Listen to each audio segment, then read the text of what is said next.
Ladies and gentlemen, this is a response to the cut and paste, the real facts, with emphasis on real. The real facts on global warming, June 2009, by user McCainisthrough. It became apparent that I was going to have to do this in two parts because there's so much information. So this will be a two-part video. This user starts off with yet another ad populum appeal, and those who have read her cut and paste before know she utilizes logical fallacies on a regular basis. Again, I'll have all the relevant links on the right side because we reference our material. As you'll see, she does not. It doesn't matter how many people belong to the GOP or how many people believe or disbelieve in anthropogenic global warming. What matters are the facts.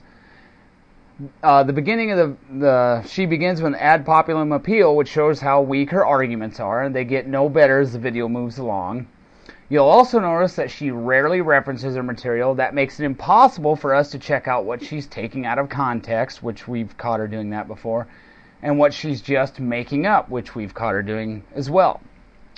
This user spends a lot of time on ad populum appeals. What I found interesting is this response says little about Antarctic and Arctic sea ice. I responded to her some weeks ago, refuting her cut and paste Al Gore testimony on Arctic and Antarctic sea ice. She spends virtually no time in her response to me on this topic. This is the usual method she utilizes. She'll change the subject and then claim victory. She does cut and paste a few pictures of the Arctic and Greenland, which are predictably not referenced. I already linked to satellite data in my previous response. We don't even know what month she's referencing for the supposed massive ice melt. What's even more hilarious, in some of the stories she's copying from, she doesn't even give us a general source. Where's this coming from? At the 1 minute 30-second mark, she says, and it's kind of like this: the GOP cult doesn't believe that global warming is real or man-made, but the facts are indisputable, and I will talk in a monotone voice the whole time. Of course, she spelled indisputable incorrect. Didn't I tell you to get a dictionary, McCainisthrough? I told you I was trying to help you out, bud. You didn't listen. You spelled indisputable wrong. Does that reflect your level of education? I hope not. We believe that global warming is real and that it occurs, just not that it's anthropogenic. So you're misleading your audience there, which probably has a combined IQ of about 9, immeasurably low IQ maybe. Then she gives us this whopper at the 2 minute 12-second mark. The rate of warming is increasing. The 20th century's last 2 decades were the hottest in 400 years and possibly the warmest for several millennia. Unless you lived in Greenland during the medieval warm period where it was much warmer than today. I added that. According to a number of climate studies that aren't referenced. And the IPCC reports that 11 of the past 12 years are among the dozen warmest since 1850.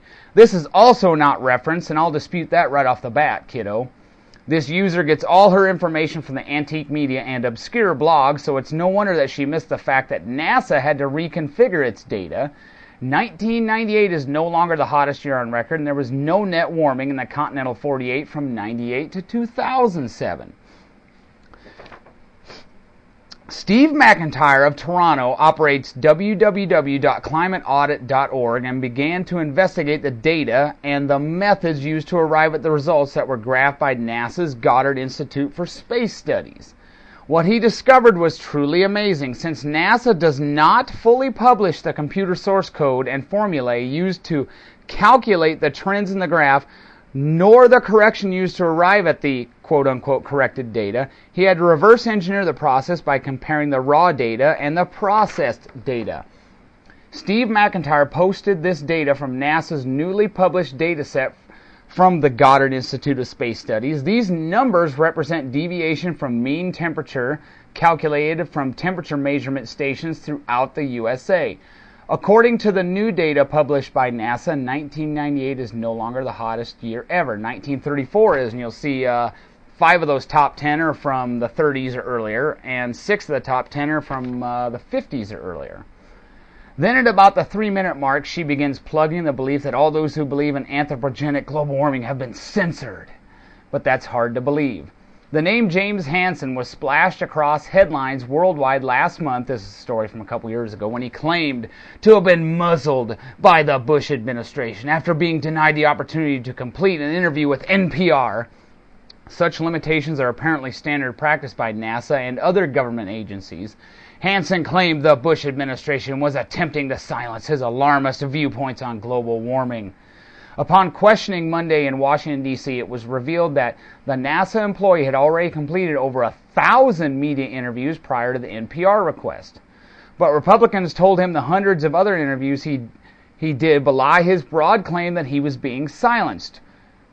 We have over 1,400 opportunities that you've availed yourself to, and yet you call it, being stifled, Rep. Darrell Issa, California Republican, said. And furthermore, Hansen has already violated NASA policy by failing to inform his employer of such interviews.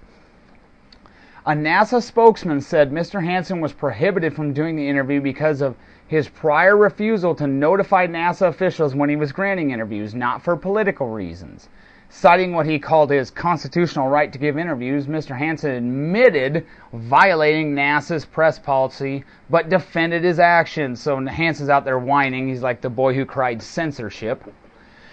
Then at about the 7:52 mark, this idiot begins cherry-picking high-temperature data, most likely from a weather station not in compliance. We will get to that shortly.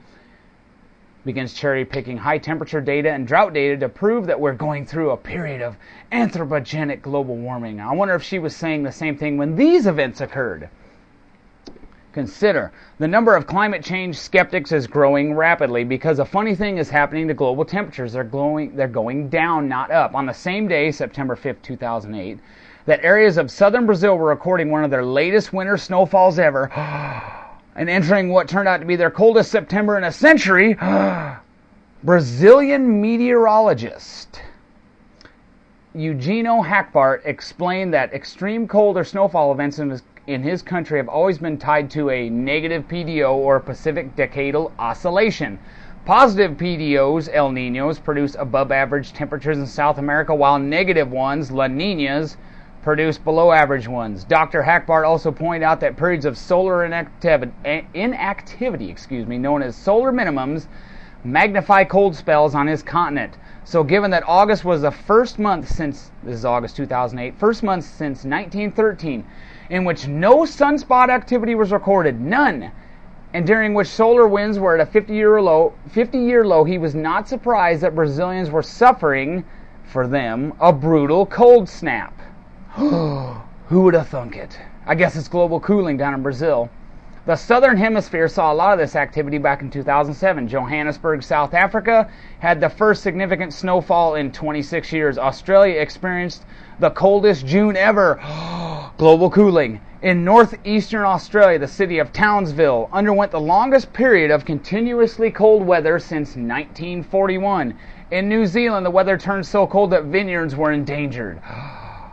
Oh, I guess that means global cooling. Back in April 2008, Vancouver had its latest snowfall ever. Snow fell in West Los Angeles, and Malibu back in January of 2007.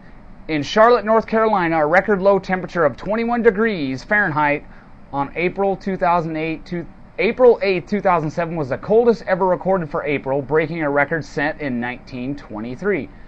On June 8, 2007, Denver recorded a new low of 31 degrees Fahrenheit. Denver's temperature records extend back to 1872. On December 7, 2007, St. Cloud, Minnesota set a new record of minus 15 degrees Fahrenheit.